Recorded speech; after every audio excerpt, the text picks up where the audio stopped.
गौर से देखिए इस महिला को।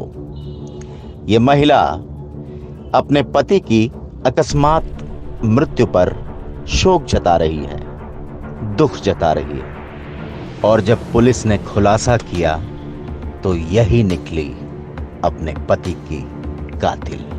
सबकी कॉल हिस्ट्री छानी गई और फिर जो नतीजे सामने आए उससे पुलिस के भी होश उड़ गए।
सर, एक हत्या कर दी गई मेडिकल कॉलेज कैंपस के अंदर। हत्या की आखिर वजह क्या रही है? होली के दिन मेडिकल कॉलेज के कैंपस में एक वार्ड बॉय वहाँ पे पंकज पटेल थे, उनके ही आवास में हत्या की सूचना मिली थी। और जब ये आरंभ में देखा गया तो ये पूरी तरह से एक ब्लाइंड केस नज़र आ रही थी।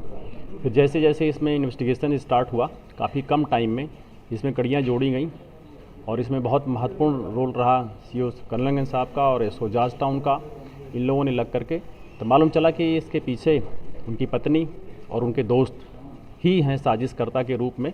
और फिर वो दोस्त और उस दोस्त के द्वारा बुलाए गए दो लोग जो अजीत और विशाल नाम के हैं, वो मौके पर जाकर के हत्या कर दिए थे। वजह ये थी कि इनके दाम्पत्य जीवन में कुछ खलल था। इनके दाम्पत्य जीवन में कई दरारें थी, कई वजह थे, पैसे रुपए को लेकर के भी टसल होता था। और ये पंकज के बारे में ये भी था कि वो ड्रिंक करते थे ज़्यादा, इसको लेके भी तनाव था। और उसका फ़ायदा जो है उनका दोस्त गोलू सुरेंद्र जो है ये उठाया और घर में आना जाना हुआ और उसके वजह से वो काफ़ी करीब हो गया उनकी पत्नी के। और फिर एक साजिश के तहत ये तय किए सब कि उनकी हत्या कर दिया जाए तो नौकरी पत्नी को मिल जाएगी और जो ज़मीन पंकज लिए थे वो भी पत्नी के नाम लिए थे तो वो भी उसी की हो जाएगी और फिर शादी करके साथ रहेंगे। और उसी योजना के तहत ये गोलू है अपने दो दोस्तों को बुलाता है और होली के दिन घर पे ले आकर के उनको शराब पिला करके फिर गला काट के हत्या कर दी जाती है।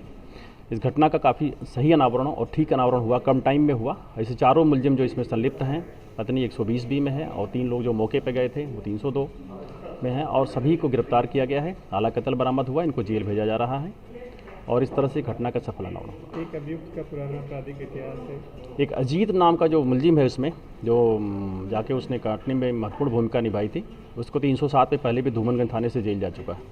क्या मारने के एवज में क्या देने का कमिटमेंट हुआ था? जो दोस्त गोलू था अजीत का, यद्यपि ये सब दोस्त थे, लेकिन उसने कहा था कि अगर ये घटना हो जाती है और फिर हमारा उससे शादी हो जाती है और हम लोग साथ रहने लगेंगे तो फिर एवज में तुमको एक KTM मोटरसाइकिल देंगे। तो एक तरह से उसको KTM मोटरसाइकिल देने का लालच भी दिया था इसने, गोलू ने। ठीक।